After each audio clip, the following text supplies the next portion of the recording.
오늘 민수기 15장 말씀입니다. 가나안 땅의 미래에 대해서 말씀을 같이 나누겠습니다. 내일이 3.1 운동이 일어나는 날입니다. 3.1 운동에 대한 그 보고서가 조선 총독부 보고서에는 집회에 참석한 사람들이 3개월 동안 집회에 참석한 사람들이 106만 명 정도가 참석을 하고 7,509명이 사망자로 그렇게 기록이 됐습니다. 감옥에 구속된 사람들은 4만 7천여 명입니다. 그런데 한국의 이 학술단체들이 조사한 자료에 의하면 통계가 이 조선 총독부 통계가 잘못됐습니다. 얘네들은 믿을 수가 없잖아요. 항상 거짓말을 하니까.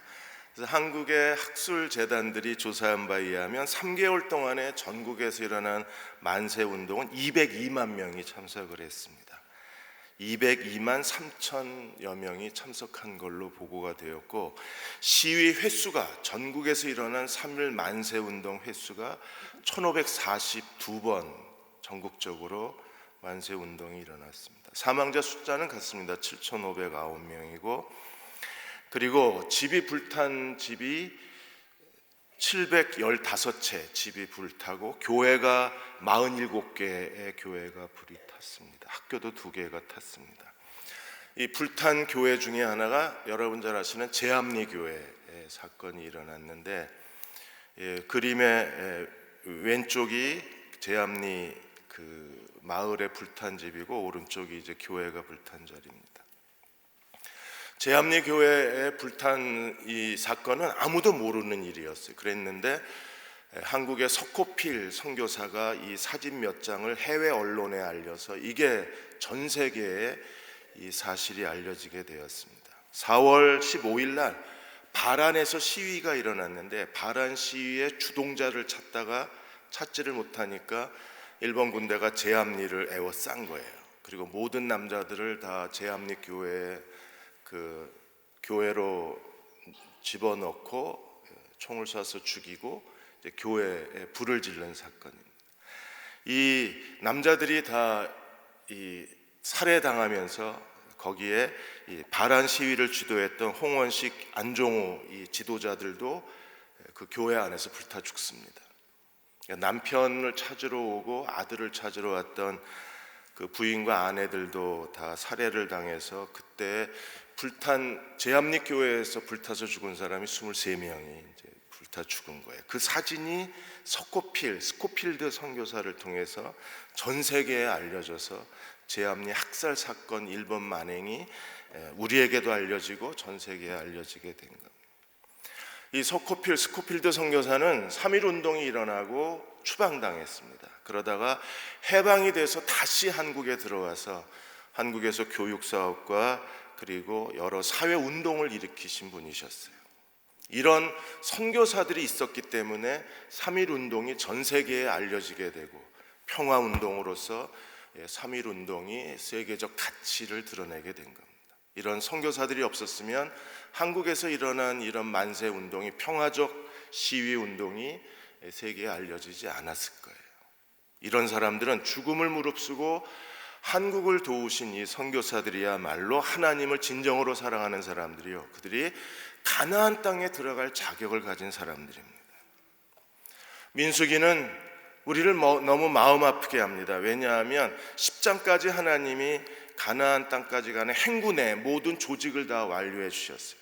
하나님의 성막을 중심으로 해서 12지파가 동서남북으로 진영을 갖추고, 레위인들이 백성과 하나님 중간에서 그들이 봉사하면서 그대로만 계속 하나님과 동행했으면 그들은 적과 꿀이 흐르는 가나안 땅에 들어갔을 거예요.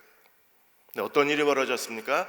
11장에서 14장까지 모세와 아론을 공격하는 하나님께 대한 반역 사건이 일어나요. 그리고 13장 14장에서 하나님은 이스라엘 백성들을 가나안 땅 들어가는 걸 금지시키시고 다시 어디로 보냈습니까? 광야로 돌려보내셨어요. 어떻게 하셨나요? 그들이 40일 가나안 땅을 정탐한 하루를 1년으로 계산해서 40년 광야에서 출애굽 1세대가 다 소멸될 때까지, 다 죽어서 그들이 땅에 묻힐 때까지 40년 광야에 하나님이 그들을 가두어 버리셨어요. 그리고 오늘 15장 이야기가 나와요. 15장은 만일에 가나안 땅에 들어가면 가나안 땅에서 우리가 어떻게 하나님을 예배할 것인가를 미래, 가나안 땅의 미래 하나님께 대한 야훼 공동체로서의 그 거룩한 풍요로움을 우리에게 보여줘요. 그리고 16장, 17장에서 다시 고라의 반역 사건이 일어납니다. 11장에서 14장까지 반역과 16장, 17장에서 고라의 반역, 그 중간에 15장 그 하나님 앞에 제사제도, 가나안 땅에서의 제사에 대한 이야기를 하고 계신 거예요. 사랑하는 여러분, 가나안 땅에 들어가야 돼요. 가나안 땅에 들어간다는 것은 천국 간다는 게 아닙니다. 우리가 이 그리스도를 믿고 구원받았으면 이미 우리는 하나님 나라에 들어갈 자격을 얻은 사람입니다.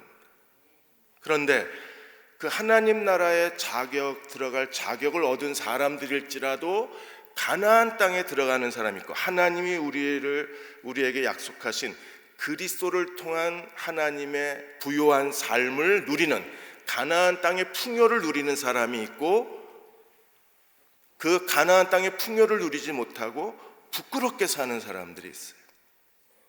히브리서에서 우리에게 가르쳐 주는 거잖아요. 부끄러운 구원을 받은 사람들이라. 그럼 어떤 사람들이 가나안 땅의 풍요를 누리지 못합니까? 오늘 15장을 두 반역 사건 중간에 이 모세가 기록함으로써 어떤 사람들이 못 들어가요? 하나님을 반역하는 사람들이 가나안 땅의 풍요를 못 누리는 거예요. 근데 만일에 우리가 순종하고 계속해서 하나님과 동행해서 가나안 땅에 들어가면 가나안 땅의 풍요를 누리는 겁니다. 오늘 오신 여러분들이 하나님 앞에 순종하는 백성이 되셔서 가나안 땅의 부요함과 풍요로움을 누리시기를 주의 이름으로 축원합니다. 만일에 우리가 11장 14장에서 그 디베랴의 반역, 미리암과 아론의 반역, 그리고 13장 14장에서 정탐꾼들이 하나님을 무시한 그 죄에 빠지면 못 들어가는 거예요. 그리스도를 통해서 주시는 하나님의 은혜를 못 누리고 사는 거예요. 그러나 만일에 순종하면 하나님이 그리스도를 통해서 우리에게 약속하신 가나안 땅의 축복보다 더 풍요로운 삶을, 더 은혜로운 삶을 그리스도 안에서 우리에게 마음껏 누리게 하시는 사람들은 순종의 사람들입니다. 가나안 땅에 들어가면 어떻게 될까요? 오늘 15장 1절에서 16절까지 가나안 땅에서 드리는 제물에 대해서 설명을 하셨는데, 가나안 땅에서 제물을 드릴 때 반드시 모든 제물의 소재는 뭐예요? 곡식 제물, 곡식을 고운 가루를 통해서 드리는 제물. 그 다음에 전제는 뭡니까? 하나님 앞에 미리 드리는 제물입니다. 그래서 전제는 포도주를 항상 드렸고, 소재는 고운 가루를 하나님께 드렸어요. 지금 광야에서는요, 하나님 앞에 소나 양이나 염소를 제물로 드릴 때에 이 소재와 전제를 못 드립니다. 왜요? 그들이 40년 동안 뭘 먹었어요? 만나를 가지고 소재를 못 드립니다. 그리고 만나를 아무리 가공해도 포도주를 못 만들어요. 그러니까 광야에서는 하나님 앞에 소나 양이나 염소 제물만 드릴 수 있어요. 그런데 가나안 땅에 들어가면 하나님이요, 그 가나안 땅에서 하나님이 농사를 축복하셔서 고운 가루를, 이 소재를 드리게 하실 뿐 아니라 하나님이 포도주 생산을 통해서 포도주를 하나님 앞에 전제로 드리는 제사 규례를 만드신 거예요.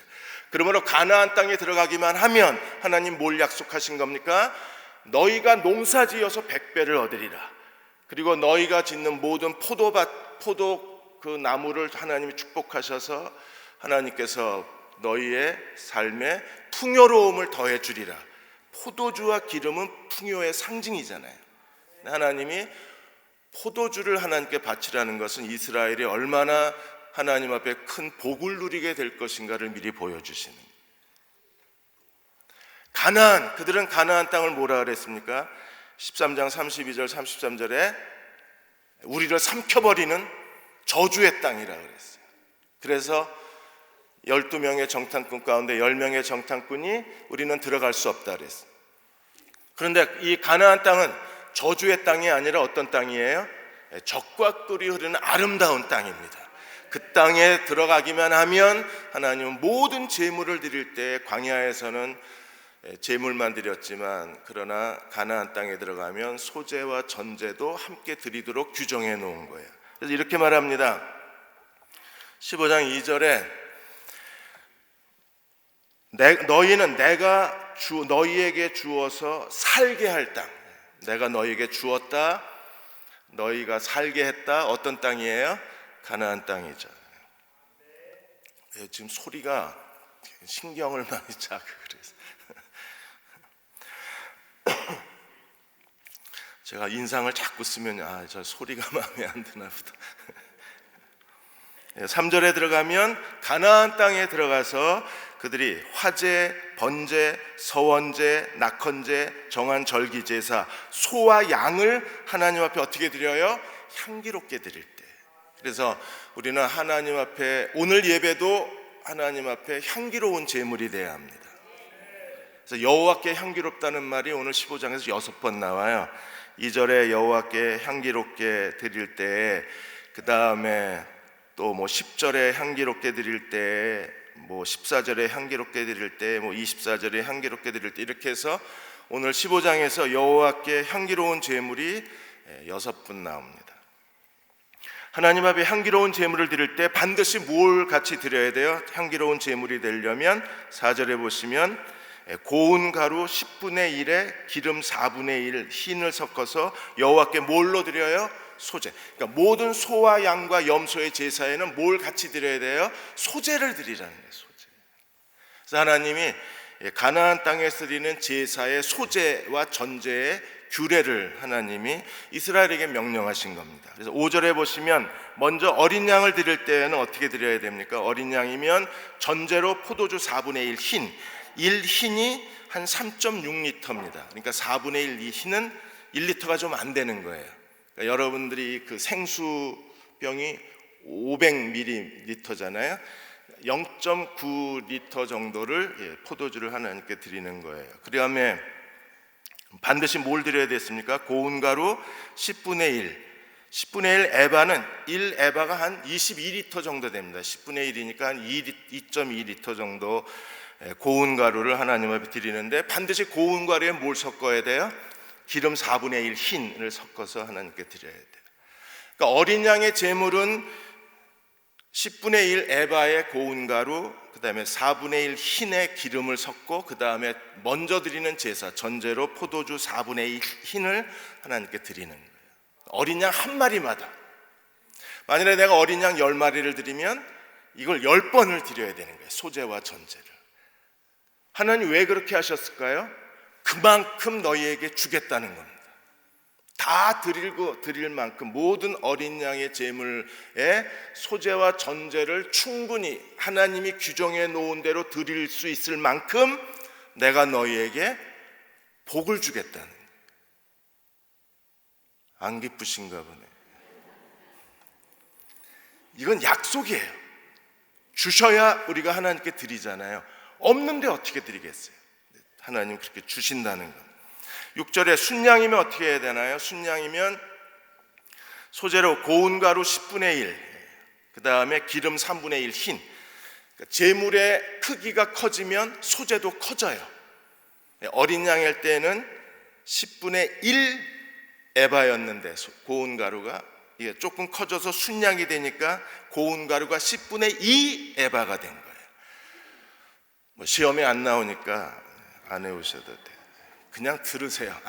제물이 커지면 고운 가루도 커지고 기름도 커지고 포도주도 더 많아지는구나. 그 다음에 8절에 번제나 서원을 갚는 제사로 화목제로 숫송아지, 순양보다 더 큰 게 뭐예요? 숫송아지를 하나님에 드릴 때에 당연히 커지겠죠. 그래서 소제는요, 9절에 보시면 소제로 고운 가루 10분의 3, 순양이 얼마였어요? 10분의 2. 어린 양은 얼마였어요? 10분의 1. 이거는 그냥 상식적으로 알아두고 사시면 여러분들이 굉장히 유식한 사람이 됩니다. 아마 다른 교회 가서 여러분 만나서 커피 마시면서 야, 너 가나안 땅에 들어갔을 때 하나님이 어린 양, 순염소, 그리고 송아지 하나님의 제물 드릴 때 곡식 얼마 드렸는 줄 알아? 한번 물어보세요. 아마 우리밖에 모를 거예요. 그러니까 제물이 커지면 조금씩 커져요. 그리고 기름도 커져서 2분의 1 흰을 하나님께 드리고, 그 다음에 10절에 포도주도 2분의 1 흰을 하나님 앞에 전제로 드렸어요. 전제는 뭐냐면 먼저 드리는 제물이라는 뜻입니다. 소제는 곡식 제물이라는 뜻이에요. 이렇게 해서 하나님 앞에 향기로운 제물을 하나님 앞에 드리라는 겁니다. 그러니까 하나님이 그 아름다운 향기를 하나님이 받으시겠다는 거예요. 모든 제물을 다 불태워서 드렸는데 하나님이 준 축복을 하나님께 드렸을 때에 그 제물의 향기가 하나님 앞에 아름답다는 겁니다. 여러분, 이 땅에 사는 동안에 하나님 앞에 향기로운 제물로 사십시오. 하나님이 우리에게 주신 가나안 땅에 축복을 누리는 사람들입니다.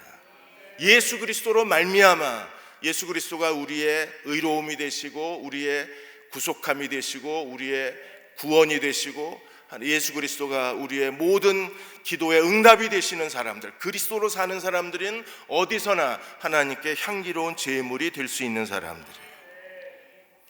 이 제사 제도는 본토인이나 유대인이나 다 똑같아요. 그래서 16절에 보시면 너희에게나 너희 중에 거류하는 타국인에게나 같은 법도 같은 규례.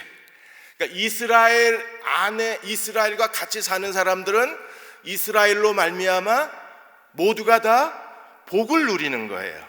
그래서 그들도 하나님 앞에 이스라엘과 똑같은 제물을 하나님께 드리는 겁니다. 그러니까 하나님은 구약 시대 때부터 이미 이방인들에게 하나님께 나와 예배드리는 기회를 허락하시고, 어떤 이방인들도 그들이 하나님 앞에 나와서 이스라엘과 함께 거주하면서 하나님을 섬길 수 있는 예배의 특권을 허락하신 분이 하나님이세요. 그 이방인들도 똑같은 방식으로 어린 양이면, 그 다음에 순양이면 숫송아지를 드릴 때 반드시 소제와 전제를 같이 드리라는 겁니다. 하나님이 주신 축복의 일부를 떼어 하나님 앞에 향기로운 제물로, 아름다운 제물로 하나님께 드리라는. 이번에 메스 스타트 경기에서 그 이승훈 선수가 금메달을 땄습니다. 이 이승훈 선수가 4대째 믿음의 가문입니다. 근데 정말 가난하게 살았어요. 그래서 이승훈 선수를 아는 한 목사님이 이승훈 선수에 대해서 말하기를, 이제 너는 가난에서 벗어났다.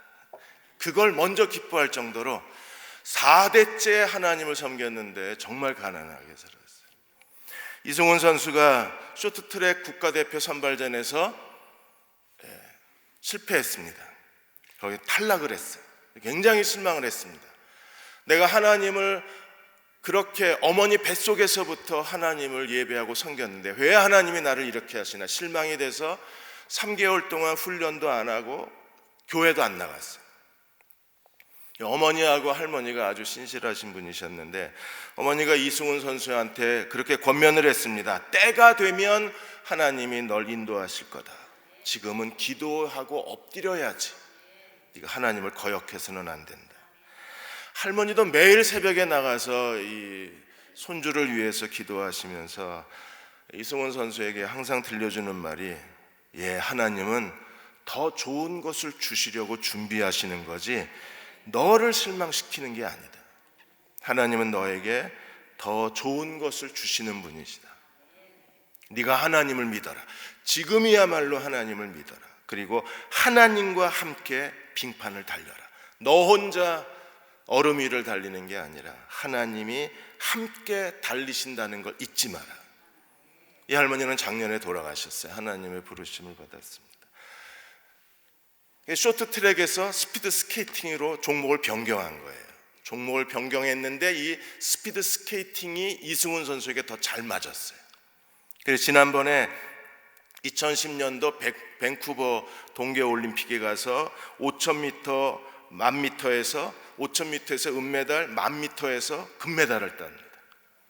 그리고 이번에 평창올림픽에서 그 메스 스타트 경기에서 처음 평창에서 열린 경기예요. 이 첫 번째 경기에서 첫 번째 금메달 딴 선수가 됐습니다. 이승훈 선수가 고백합니다. 하나님이 나와 함께 달리셨다. 이 사람들이 하나님 앞에 향기로운 제물을 드리는 사람들이에요. 왜? 하나님이 주시는 소재와 하나님이 주신 축복의 전제를 제물과 자기 자신과 함께 드린 사람들이죠. 하나님 저희를 축복하셔서 우리도 이 소재와 전제를 하나님께 드리는 종들이 되게 주시기를 축복합니다. 17절에서 21절까지 하나님이 가나안 땅에 들어가면 반드시 들어야 할 거제의 의무에, 거제는 뭐냐 하면 들었다 놓는 거예요. 하나님 앞에 하나님께 바치고 그리고 내려놓으면 이게 거제가 되는 겁니다. 하나님 17절에서 21절까지 18절에 너희는 내가 인도하는 땅에 들어가면 하나님 명령하신 게 뭐예요? 19절에 그 땅의 양식을 먹을 때 여호와 앞에 뭘 드려라? 거제를 드려라. 어떤 거제요? 20절에 너희의 처음 익은 곡식 가루떡을 거제로 타작마당의 거제같이 들어서 하나님 앞에 들어서 드리고 내려놓으라는 거예요. 여기에 가루떡이 뭐냐 하면 처음 수확한 곡식을 가루로 만들어서 이걸 도넛처럼 속이 빈 동그란 떡을 만들었어요. 도넛 형태로 그 떡을 만들어서 하나님 앞에 처음 익은 곡식을 하나님께 드리는 거예요. 어떻게 해요? 매년 추수할 때마다 거제 떡을 만들어서, 거제도 떡이 아닙니다. 거제 떡이요. 동그란 형태의 떡을 만들어서 뭘 가지고? 처음 익은 곡식을 가지고 하나님께 드리라는 거예요. 무슨 말입니까? 이걸 매년 드리라는 거예요. 그 말은요, 매년 주시겠다는 겁니다. 가나안 땅에 들어가기만 하면 하나님이 매년 너희에게 풍요로운 하나님의 추수를 허락해 주셔서 하나님께서 너희가 첫 수확의 곡식을 가루를 내어서 하나님 앞에 거제물로 바치게 하시겠다고 약속을 하신 거예요. 우리는 하나님이 그렇게 하시겠다고 명령하신 것은요, 하나님이 우리에게 그렇게 하실 수 있도록 주시겠다는 거예요. 그러니까 순종만 하면 계속 주시는 거예요. 우리가 순종을 안 하고 안 드리니까 하나님이 주시지도 않는 거예요. 에스겔 44장 30절에 에스겔 선지자를 통해서 하나님이 다시 하신 명령이 뭐예요? 각종 처음 익은 열매와, 어떤 열매요? 처음 익은 첫 열매, 첫 열매와 모든 예물 중에서 각종 거제 제물을 다 제사장에게 돌리고 너희가 또 첫 번째 밀가루를 제사장에게 주어, 왜 제사장에게 주어야 돼요? 그 아까운 걸 제사장에게 주면 그 다음에 어떻게 됩니까? 그들에게 내 집에 복이 내리도록 하게 하라 그랬어요. 하나님 앞에 첫 번째 수확물을 거제물로 하나님께 드리면 하나님이 뭐 하시겠다고요? 내 집에 복이 내리게 하시겠다. 그래서 내년에도 첫 수확물의 거제를 하나님께 드리고 20년 뒤에도 첫 수확물의 거제를 하나님께 드리고 2000년 뒤에도 우리가 하나님께 순종하면 하나님 뭐 하시겠다고요? 내 집에 복을 내려주겠다고 말씀하시고, 아인슈타인의 명언이라는 게 계속 인터넷상에 떠돕니다. 그분이 이런 말을 했습니다. 인생을 살아가는 데에는 두 가지 방법밖에 없다 그랬어요. 하나는 모든 일은 다 우연이라고 생각하고 그냥 무심히 지나치는 그 길이 있고, 또 하나는 모든 것이 다 하나님이 주신 것으로 믿고 감사하며 사는 사람들이 있다 그랬어요. 어떤 길을 선택할 것인가는 우리 스스로가 결정해야 된다고 했어요. 하나님 앞에 매년 첫 번째 수확물을 거제물, 도넛 형태의 빵으로 만들어서 하나님 앞에 들었다. 하나님, 이건 하나님이 주신 겁니다. 하나님께 감사하고 내려놓는 사람들은 어떤 사람들이에요? 모든 일을 감사하며 사는 사람. 22절에서 31절까지는 이제 속죄의 제물에 대한 이야기가 나와요. 가나안 땅은 어떤 땅입니까? 하나님이 앞에 속죄 제물을 드렸을 때 하나님이 용서하시는 죄가 있고, 속죄 제물을 드려도 용서하지 않는 죄가 있다는 거예요. 모든 죄는 하나님은 인자하시고 너그러우시고 자비로우셔서 우리가 우리 죄를 자백하면 하나님은요 용서하시는 하나님이십니다. 여러분들 그렇게 믿으시죠? 하나님은 우리의 죄를 용서하시는 하나님이십니다. 그러나 하나님이 용서하지 않는 죄가 있어요. 그 죄가 무엇인가를 오늘 22절에 31절까지 설명하는 거예요. 용서의 법칙은 먼저 하나님 앞에 속죄 제물을 드리고 속죄 제물을 드린 다음에 제사장이 죄를 사해야 하나님이 용서하십니다. 반드시 이게 용서의 단계예요. 속죄 제물만 드린 걸로 용서가 이루어지는 게 아니라 속죄 제물을 드리고 제사장이 사죄를 선언해야 그래야 하나님이 용서하세요. 구약의 이 사죄의 제도를 그대로 가져가서 사죄의 제도를 만든 게 그게 천주교입니다. 그래서 천주교는 누구 앞에 가서 죄를 고백해요? 사제 앞에서 죄를 고백을 해야 돼요. 그리고 사제가 뭐라 그럽니까? 주기도문 1000번 외우면 하나님이 용서하신다 그러고 뭐 십계명을 2000번 쓰면 하나님이 용서하신다 그러고 매일 아침 성당을 새벽에 와서 성단 청소를 한 달간 하면 하나님이 용서하신다고 사제가 선언해야 용서가 성립이 돼요. 이게 구약의 이 하나님의 용서의 제도를 그대로 흉내낸 게 천주교의 용서 제도입니다. 오늘 우리는요 사제의 사제가 해야 될 사죄 선언은 없어요. 사제, 목회자가 하는 사죄 선언 과정은 없습니다. 우리가 하나님 앞에 우리의 죄를 고백하면 미쁘시고 의로우셔서 하나님이 용서하십니다. 그러나 반드시 우리는 목회자가 사죄를 선언하는 게 아니라 용서받아야 될 대상자에게 가서 용서를 구해야만 돼요. 그리고 우리가 어떤 손해를 끼치고 우리가 의무를 게을리했으면 반드시 보상을 해야 됩니다. 그게 진정한 용서를 가져오는.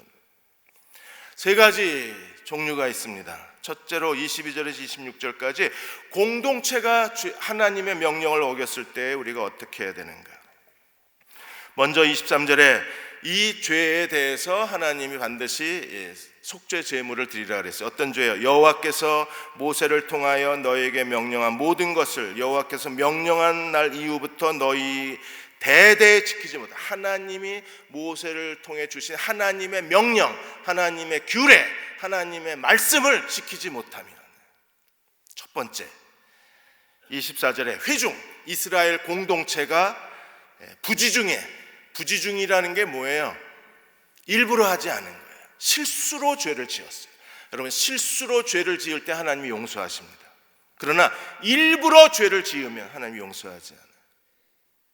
실수로 죄를 지었을 때 공동체가 죄를 지으면 어떻게 해야 돼요? 24절에 숫송아지 한 마리를 하나님 앞에 향기로운 제물로 드리고 소제와 전대를 드리고 그 다음에 순년소 한 마리를 속죄제로 드리고, 이스라엘 공동체를 위해서 하나님은 숫송아지 한 마리를 다 불태워서 하나님 앞에 드리고 소제와 전제를 같이 드릴 뿐 아니라 염소를 속죄 제물로 하나님께 드렸어요. 그리고 나서 25절에 제사장이 이스라엘 자손의 온 회중을 위하여 속죄하면 내 죄사함을 받았느니라. 제사장이 선언하면 어떤 일이 벌어져요? 그들이 사함을 얻으리라.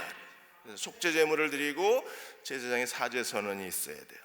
개인이 죄를 지으면 어떻게 할까요? 27절에 만일 한 사람이 부지중에 실수로 의도하지 않게 어떻게 하다 보니까 죄를 졌어요. 그 다음에 어떻게 됩니까? 1년 된 암염소로 속죄제를 하나님께 드립니다. 속죄제를 드리면 그걸로 끝나나요? 아니요, 반드시 뭐가 있어야 돼요? 28절에 제사장은 그 부지중에 범죄한 사람이 부지중에 여호와 앞에 범한 죄를 위하여 속죄하여 그 죄를 속할지니 내 죄사함을 받았느니라 선언해야 죄사함을 받는 거예요. 마지막, 이건 용서가 안 됩니다. 30절에 본토인이든지 이스라엘 백성이든지 이방인이든지 고의로, 일부러, 고의가 뭐예요? 손을 들고. 왜 손을 들어요? 교만해서 그런 거예요. 교만해서, 그 교만 때문에 그들이 하나님 앞에 의도적으로 일부러 죄를 짓는 거예요. 죄인 줄 알면서도 이 행동을 하는 거예요. 여러분, 죄인 줄 알면서도 행동을 하는 건 왜 그래요? 교만과 탐욕 때문에 그렇습니다. 아주 완고한 사람인 거예요. 만일에 우리가 교만해서 무엇을 범하면 그 사람은 어떤 사람이 됩니까? 죄인 줄 알면서도 죄를 지으면 어떤 사람이 돼요? 하나님을 모욕하는 사람이 됩니다. 여호와를 비방하는 자니 어떻게 돼요? 백성 중에서 끊어지리라. 백성 중에서 끊어진다는 게 뭐예요? 그 죄를 씻을 수 없느니라. 그래서 하나님이 끊어버리십니다. 어떤 사람이 일부러 교만해서 죄를 지으며, 31절에 그런 사람은 여호와의 말씀을 멸시하고, 만일에 고의로 죄를 짓는 사람은 하나님 말씀을 무시했어요. 그 다음에 하나님의 명령을 땅에 파묻어 버렸어요. 아주 불도저를 가지고 유리병을 그냥 깔아뭉개듯이 하나님의 명령을 파괴한 사람입니다. 그러므로 그 죄가 누구에게 돌아가요? 자기 머리에 돌아가요. 하나님이 어떻게 하신다고요? 완전히 끊어버리신다. 끊어버린다는 게 하나님이 그 자신의 죄를 씻을 수 없다는 겁니다. 그래서 교만은 결국에 왜 무서운가 하면, 하나님이 겸손한 자를 환영하시고 기뻐하시고 교만한 자를 싫어하신다 그랬잖아요. 왜 그렇습니까? 교만은 어느 순간인가 의도적으로 일부러 뻔히 죄인 줄 알면서도 하나님을 모욕하고 하나님 말씀을 멸시하는 행동이 죄를 짓기 때문에, 그래서 교만이 위험한 거예요. 대전에 대전 그 신학대학교가 있습니다. 대전 신학대학교 안에 보시면 이자익 기념관이 있어요. 이 이자익 이분은 그 교단에서 처음으로 3번 총회장을 역임하신 분이십니다. 근데 이 이자익 이분이 어떤 분이시냐면, 조덕삼 이분이 천석군이었는데, 이 조덕삼 이분의 집에, 이 장로님의 집에 마부, 조덕삼의 마차를 끌었던 마부가 이자익 목사님이에요. 이 머슴이, 말을 끌던 머슴이 목사가 됐는데 총회장 3번이나 하고, 그래서 대전 신학교 안에 이분의 기념관이 세워진 거예요. 전라도에서 처음 복음을 전하셨던 분이 테이트 신부님이셨는데, 이 테이트 신부님이 이 조덕삼 천석군에게 복음을 전한 거예요. 너무 기뻐서 이 천석군 조덕삼이 자기 과수원에다가 예배당을 지었어요. 그리고 그 예배당에서 이제 예배를 드리게 한 건데, 저 종탑이 있는 저 집이 과수원 저기에다가 이제 그 금산교회라고 예배당을 지었어요. 그리고 머슴들이 다 교회에 같이 나가게 한 겁니다. 거기에 이제 이자익도 같이 따라서 나갔는데, 이자익이 굉장히 열심히 예수를 믿었어요. 1902년도에 조덕삼 그분이 세례 받으실 때에 이자익도 같이 세례 동기생이 됐어요. 주인과 머슴 사이가 세례 동기생이 된 거예요. 그리고 이제 그 장로, 1908년도에 장로 선거가 있었는데, 얼마나 그 교인들이 이자익 이분을 좋아했는지 이자익이 장로가 되고 조덕삼이가 장로에서 떨어졌어요.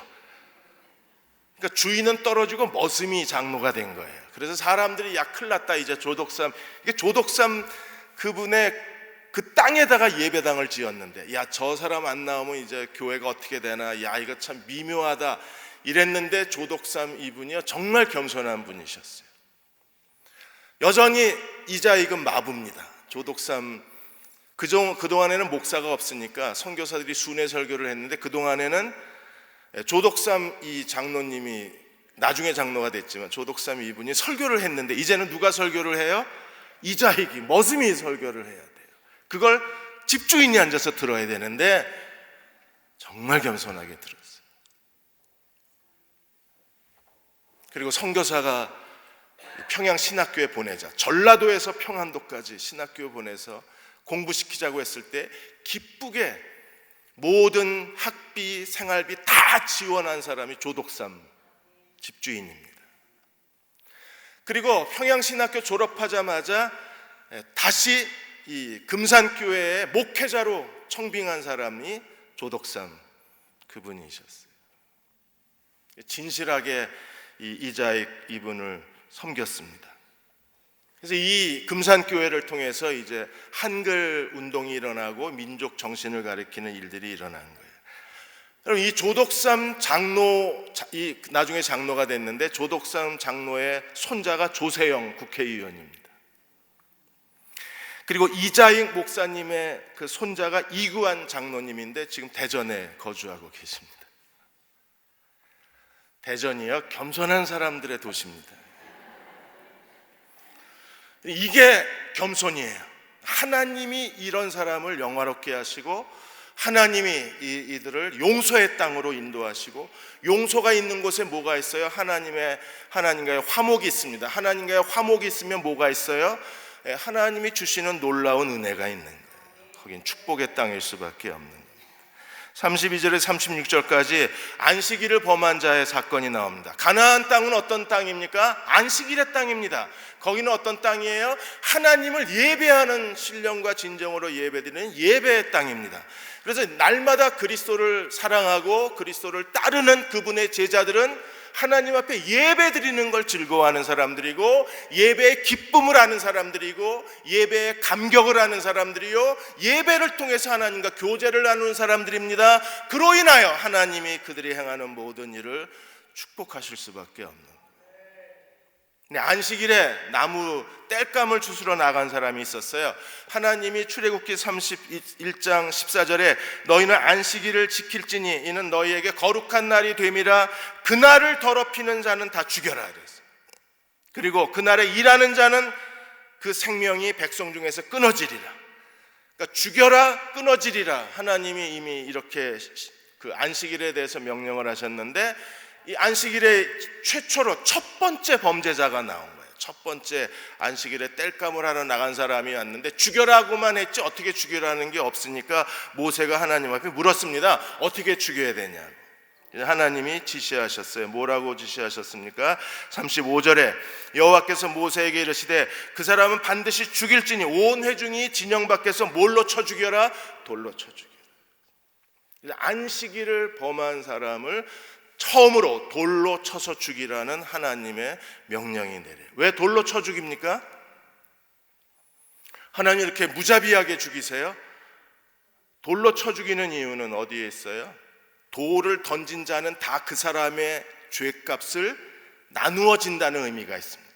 돌을 던지면 나도 똑같은 죄를 지으면 똑같은 처벌을 받겠다는 책임감의 의사표현이에요. 나도 같은 죄를 지으면 같은 형벌을 받겠다는 겁니다. 그게 돌을 던지는 거예요. 이스라엘이 가나안 땅에 들어가면 이스라엘은 대대로 지켜야 될 거룩한 규례가 무엇입니까? 안식일을 거룩하게 지켜야 합니다. 하나님은 안식일을 통해서 우리를 구별하신 분이시고 안식일을 통해서 우리에게 복을 주시는 분이시기 때문에 안식일은요, 가나안 백성의 정체성이에요. 예배는 구원받은 그리스도인의 정체성이에요. 거룩한 정체성이에요. 그래서 우리는 예배에 온 힘을 기울여야 하고 예배의 사람으로 살아가고 예배를 통해서 하나님과 교제를 나누는 사람들입니다. 또 하나 중요한 정체성이 옷에 청색끈을 다는 겁니다.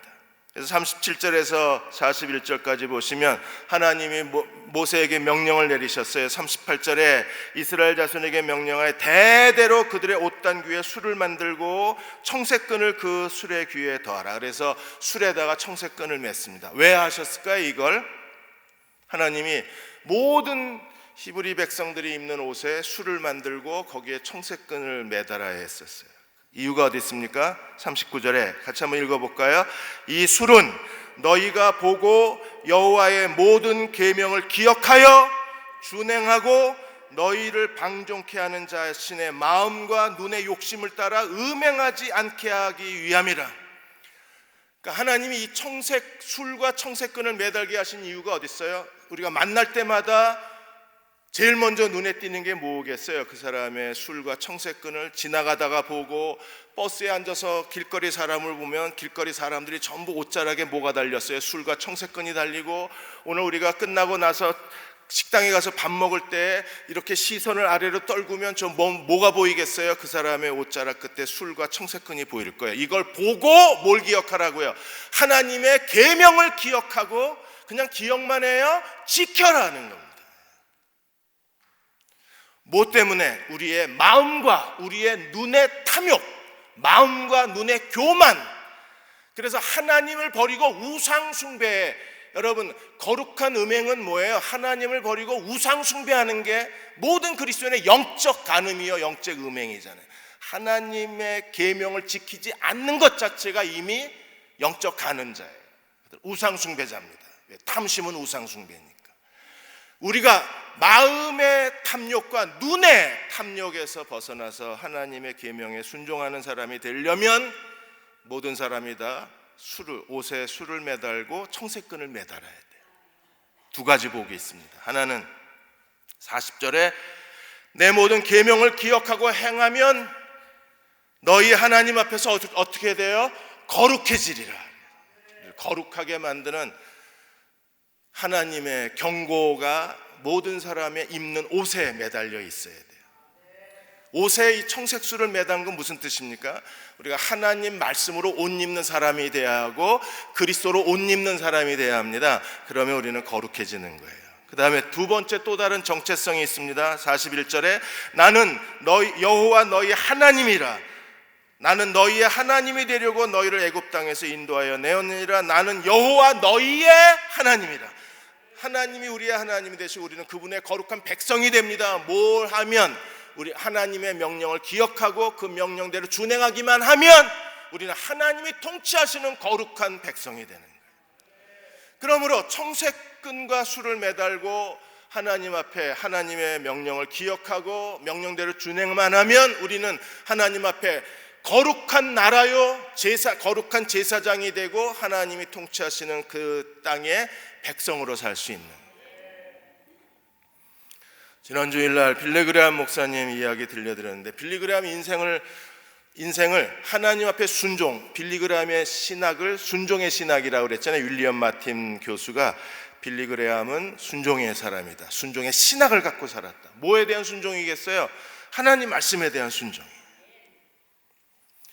빌리그레암뿐 아니라 우리도 청색끈을 매달고 사는 사람들은 하나님 말씀에 대한 순종으로 살아야 돼요. 그래서 순종의 신학이 우리의 신앙의 가장 중요한 중심이 돼야 돼요. 그 사람은 순종의 사람이다. 그런 평가를 받는 것처럼 중요한 게 없어요. 여러분, 순종의 사람이 되어야 그래야 겸손한 사람이 되고, 순종의 사람이 되어야 그리스도로 옷 입은 사람이 되고, 순종의 사람이 가나안 땅에 사는 사람이에요. 가나안 땅에 살면 다른 사람은 양이나 염소를 그냥 동물의 짐승의 제사만 드리는데 우리는 뭐까지 드릴 수 있어요? 소제와 전제까지 하나님께 드릴 수 있는 거예요. 양 100마리를 드리면 100마리 모든 100마리의 어린 양의 소제와 전제까지 함께 드려서 하나님 앞에 향기로운 제물을 드릴 수 있는 사람들이 순종의 사람들이에요. 그들이 가나안 땅에 사는 사람들이에요. 근데 빌리그레암 목사님이 순종의 사람이 될 수 있었던 건 두 여자 때문에 그렇다. 한 분은 당연히 어머니셨죠. 우리가 주일날 말씀드린 것처럼 어머니가 어떻게 하셨어요? 어렸을 때부터 하나님 말씀을 암송하게 하고 목욕을 시켜도 하나님 말씀을 암송하면서 목욕을 시키고, 애들 목욕시킬 때 얼마나 짜증나고 기분 나쁘고 싫어요. 그런데 어머니가 거기다가 또 성경까지 암송하고 시켰으니까 아마 되게 씻기 싫었을 것 같아. 그런데도 어머니가 하나님 말씀을 낭독하면서 어떤 말씀을 낭독했을지 상상이 가잖아요. 주께서 그리스도의 피가 내 죄를 씻어준 것처럼 하나님의 그리스도의 피가 너의 모든 죄를 씻어주길 원하노라. 중생의 씻음과 하나님의 말씀으로 새롭게 하시는 것처럼 하나님이 너에게 중생의 씻음의 은혜를 주시고 성령으로 새롭게 하시기를. 왜? 때 벗겨지면 새롭게 되는 거니까 너를 새롭게 이런 구절을 암송하면서 씻었을 거 아니에요. 어머니가 철저하게 하나님 말씀으로 양육을 했습니다. 그 다음에 또 한 여자는 아내죠. 루스 그레이엄. 이 빌리그레암 목사님 지금 분홍 핑크 티셔츠 입으신 분이 아내신데, 이분은 그 아버지가 의사예요. 그리고 중국 선교사입니다. 중국에서 선교하다가 북한으로 넘어가서, 그래서 북한에서 이 루스 그레암 이 여사가 북한에서 한 3년 정도 공부를 했어요. 그래서 북한 사람들이 가장 좋아한 미국인이 카터 대통령하고 빌리그레암입니다. 그래서 3년 정도 가서 하고, 나중에 빌리그레암 목사님 부부가 김일성을 만나서 김일성에게 성경을 주었더니 김일성이 뭐라 그랬어요? 나도 어렸을 때 교회 다녔다 그러잖아요. 그리고 이 김일성 대학에서 설교한, 전에도 없고 후에도 없는 분이 빌리그레암 목사님이 김일성 대학에서 설교를 했습니다. 김장한 목사님이 통역하려고 했는데 북한에서 노하는 바람에 누가 그냥 영어 대충 하는 사람이 통역하는 바람에 통역이 제대로 안 되었지만 그래도 상징적으로 김일성 대학에서 설교하신 분이 빌리 그레이엄 목사님입니다. 네, 이 루스 그레 이분이 북한에서 공부하시고 그리고 나서 이제 티벳 선교사로 가려고 그러다가 미국에 와서 휘튼 대학에서 공부를 하셨는데 그 휘튼 칼리지에서 만난 분이 빌리 그레이엄이었어요. 선교사로 나가려다가 빌리 그레이엄의 그 전도의 열정을 보고 이 사람이라면 같이 하나님 말씀을 전할 수 있겠다고 결혼하고 그리고 평생 빌리 그레이엄 목사님의 반려자가 된 거예요. 그래서 빌리 그레이엄 목사님이 죽기 전에 아내에 대해서 이렇게 말했습니다. 그 루스는 나의 평생 동반자요 내 사역의 파트너였다. 만일에 그녀가 없었으면 내가 오늘 하나님 앞에 이렇게 하나님을 위해서 살지 못했을 것이다. 그러니까 내가 하나님을 위해서 순종의 사람으로 살 수 있었던 것은 아내의 기도와 아내의 헌신과 아내의 격려 때문이었다. 그러니까 빌리 그레이엄 목사님은 어머니가 청색 파란 끈이었고 그 다음에 아내가 빌리 그레이엄 목사님에게 청색 파란 끈의 술이 된 거예요. 그분들이 곁에 있으면서 평생을 순종의 사람으로 하나님을 섬기게 하신 겁니다. 우리가 서로에게 청색끈이 되어 주십시다. 모든 예배가 하나님 앞에 청색끈을 매다는 예배가 돼야 돼요. 그래서 우리가 다시 하나님 말씀을 기억하고 하나님 말씀에 준행하면 우리는 어떤 사람이 되나요? 가나안 땅의 순종의 사람으로 살 수 있어요. 그러한 저와 여러분이 되시기를 주의 이름으로 축원합니다. 이 시간에 446장 주음성 외에는 더 기쁨 없도다. 우리 1절하고 4절 부르시고 기도하고 축도하겠습니다.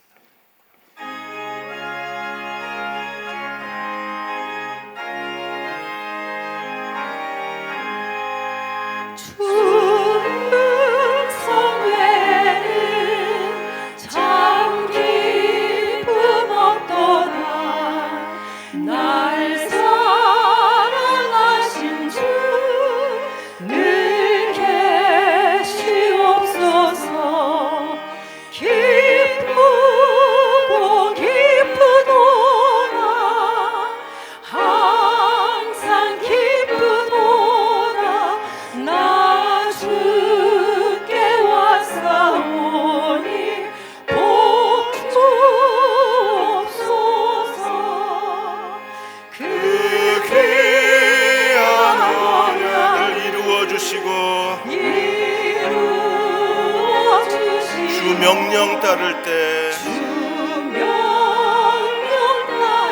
늘 계시옵소서.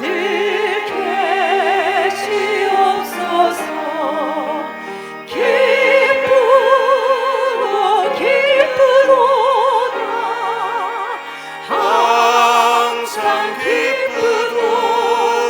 나 주께 왔사오니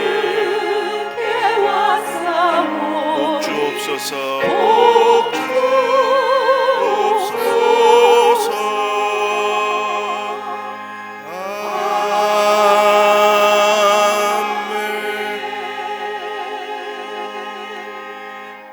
저희가 순종의 사람으로 살게 하여 주옵소서. 대흥 침례교회에서 드리는 모든 예배가 술의 청색끈을 매다는 예배가 되게 하여 주옵소서. 우리 서로가 서로에게 술의 청색끈 매다는 사람이 되게 하여 주셔서 하나님 말씀을 기억하게 하고 준행하여 하나님께 복을 받는 주의 백성 되게 해 주옵소서. 우리의 매일의 삶이 가나안 땅의 하나님의 복의 삶이기를 원합니다. 은혜의 삶이 되기를 원합니다. 하나님 우리를 기름 부어주시고 주의 말씀으로 축복해 주옵소서. 우리 다 같이 소리내어 통성으로 기도하겠습니다. 아버지 하나님, 저희에게 기름 부어주시고 축복해 주옵소서.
우리의 생명이요 구원이 되시는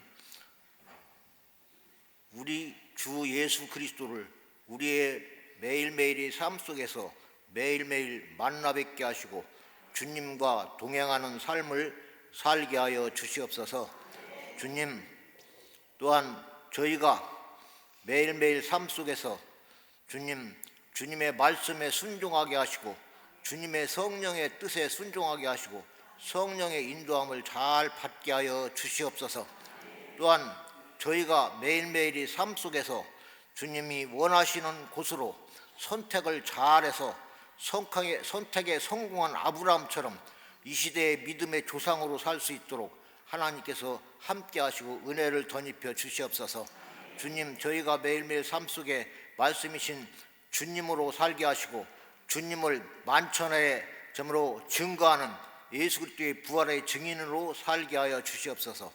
이와 같은 마음의 소원을 가진 모든 주님, 오늘 수요예배에 참여한 모든 성도들의 마음속에 주님 성령의 충만함을 주시고 말씀의 충만함을 주시고 주님의 사랑의 충만함을 주셔서 주님의 뜻을 이루는 거룩한 예수 그리스도의 작은 예수가 될 수 있도록 주께서 함께 하시고 축복하시옵소서. 지금은 우리를 사랑하셔서 이 땅에 구원자 예수 그리스도를 보내주신 아버지 하나님의 극진하신 사랑하심과 이 땅에 오셔서 우리의 모든 죄악을 담당하시고 구원하신 예수 그리스도의 사랑하심과 우리 심령 속에 찾아오셔서 우리를 진리 가운데로 말씀 가운데로 천국으로 인도하시는 성령님의 능력 있는 놀라우신 역사하심이 오늘 수요예배에 참여한 모든 성도님들에게 영원히 함께 하셨기를 우리 주 예수 그리스도의 이름으로 간절히 축원을 드립니다. 아멘.